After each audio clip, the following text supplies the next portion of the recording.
All right, let's dive right in. Today we're talking about a story that's really shaking things up in the high-stakes world of New York City real estate. I mean, this is a big one. It's all about loyalty, massive success, and a huge strategic move that honestly could be a sign of even bigger changes on the horizon. So just imagine this for a second. You spend 20 years, 2 full decades, at the same company. You build your entire career, your whole brand, right there. And you don't just work there, you become one of their absolute top-performing teams. A real powerhouse, especially in that crazy competitive luxury market. And then, boom, after all that time, you decide to pack it up and move on? Well, that's exactly what just went down. And trust me, the entire industry has its eyes on this. Okay, so let's get right into the specifics. Here's the headline. The De Niro team, which is led by the one and only Raphael De Niro, is leaving Douglas Elliman. And they're not just leaving, they're leaving after 20 years to go join a major rival, Brown Harris Stevens. This is a really big deal, so let's break down exactly why. And this timeline, this really puts it all into perspective, right? You can see just how deep these roots go. Raphael De Niro didn't just work at Douglas Elliman, he literally started his career there. He founded his team there back in 2004. So for 2 decades, his entire professional life has been intertwined with this one company. That's what makes this jump over to Brown Harris Stevens so shocking, really. Okay, to really understand what's happening here, you got to know the key players involved. We've got 3 main entities, the team at the center of it all, the firm they just left, and the new firm they're joining. So first, let's talk about the De Niro team. And look, this isn't just one guy. It's a whole crew, a powerhouse team of 9 agents, led by Raphael De Niro.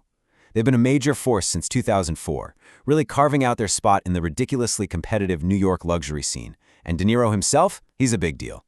A founding board member of NYRAC, the New York Residential Agent Continuum.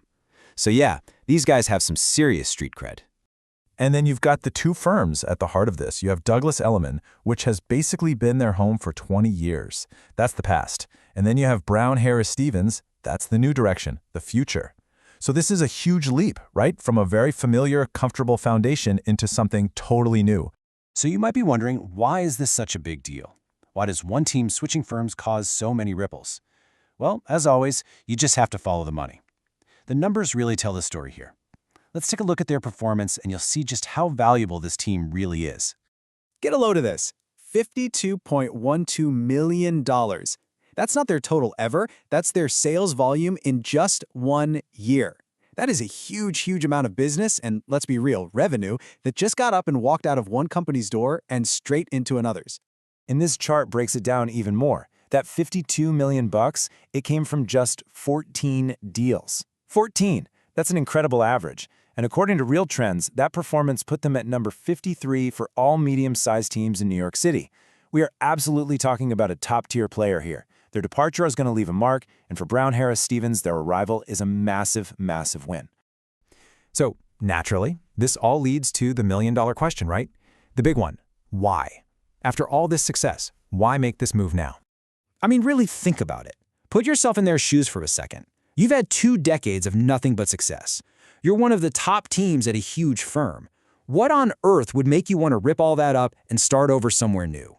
Well, we have the answer straight from the source. In his own words, Raphael De Niro said, "I felt it was time to take my business in a new and different direction."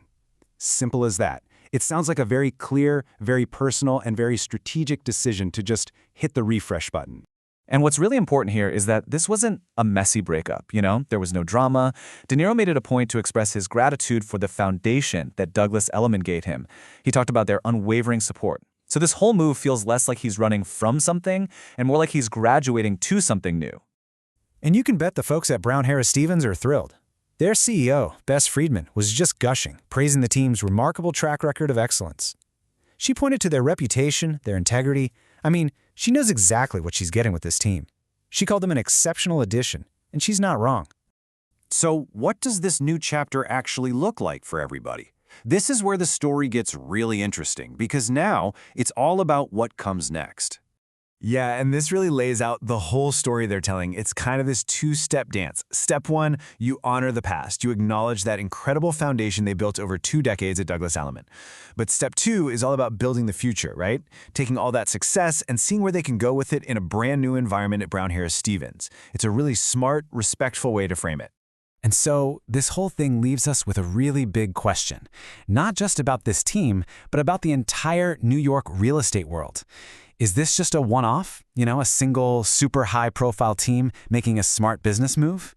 Or is this the first tremor before the earthquake? Could this be the start of a much bigger shift, a sign that the competition for top talent among the city's biggest firms is about to get a whole lot more aggressive? Only time will tell.